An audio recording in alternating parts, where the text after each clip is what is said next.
श्रीमती सोनिया गांधी जी।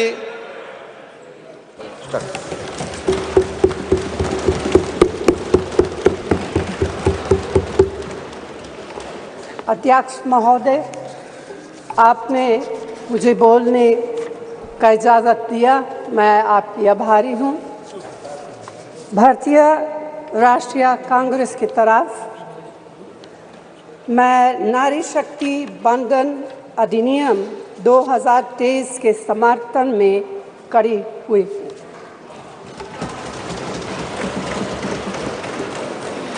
धुएं से भरी हुई रसोई से लेकर रोशनी से जगमगाती हुई स्टेडियम तक भारत की स्त्री का सफ़र बहुत लंबा है, लेकिन आखिरकार उसने मंजिल को छू लिया है।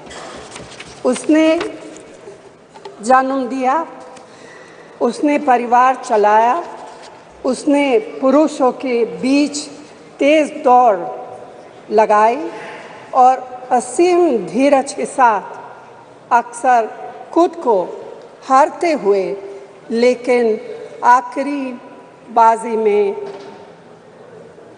जीतते हुए देखा। भारत की स्त्री के हृदय में महासागर जैसा धीरज है। उसने खुद के साथ हुई बेईमानी की शिकायत नहीं की और सिर्फ अपने फ़ायदे के बारे में कभी नहीं सोचा।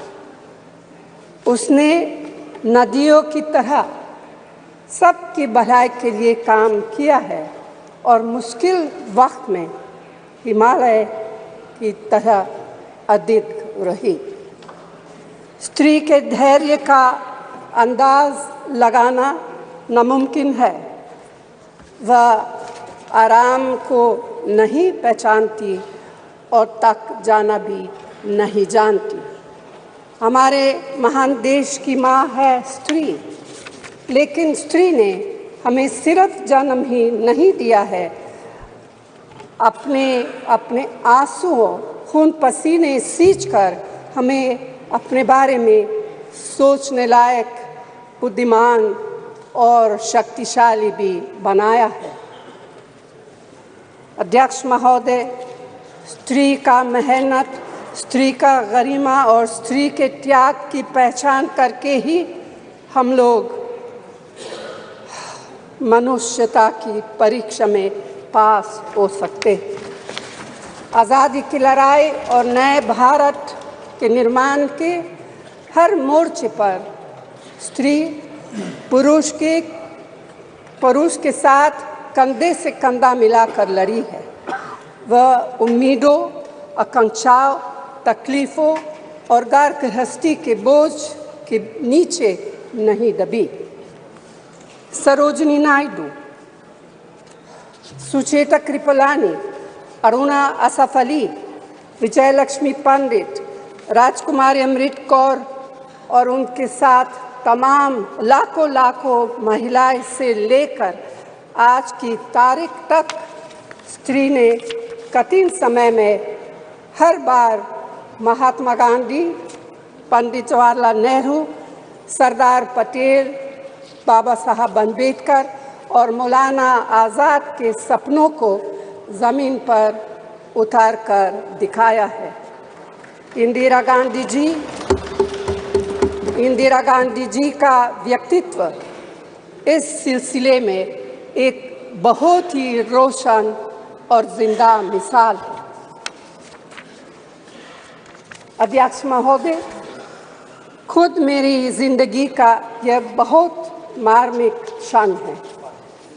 पहली दफ़ा स्थानीय निकायों में स्त्री की भागीदारी तय करने वाला संविधान संशोधन मेरे जीवन साथी राजीव गांधी जी ही लाए थे।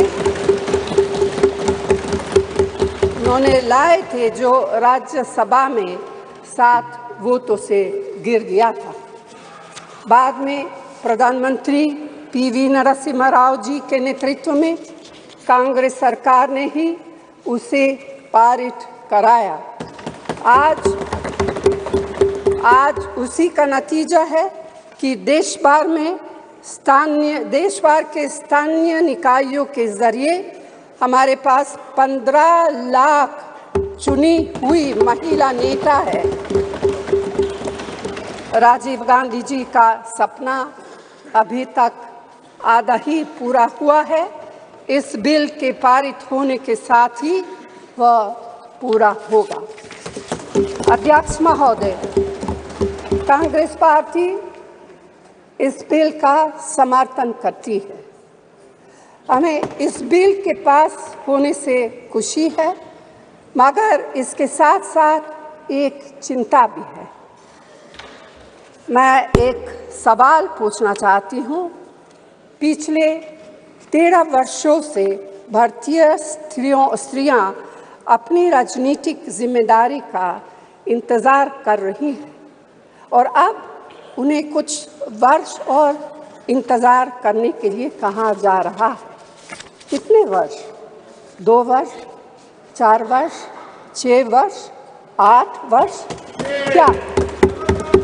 क्या भारत की स्त्रियों के साथ बर्ताव उचित है? भारतीय राष्ट्रीय कांग्रेस की मांग है कि यह बिल फौरन अमल में लाए जाए, लेकिन इसके साथ ही कास्ट सेंसस कराकर शेड्यूल ट्राइब, ओबीसीज की महिलाओं के आरक्षण की व्यवस्था की जाए। सरकार को इसे साकार करने के लिए भी जो कदम उठाने की ज़रूरत है वह उठाने ही चाहिए। अध्यक्ष महोदय, स्त्रियों के योगदान की स्वीकार करने और उसके प्रति आभार व्यक्त करना का यह सबसे उचित समय।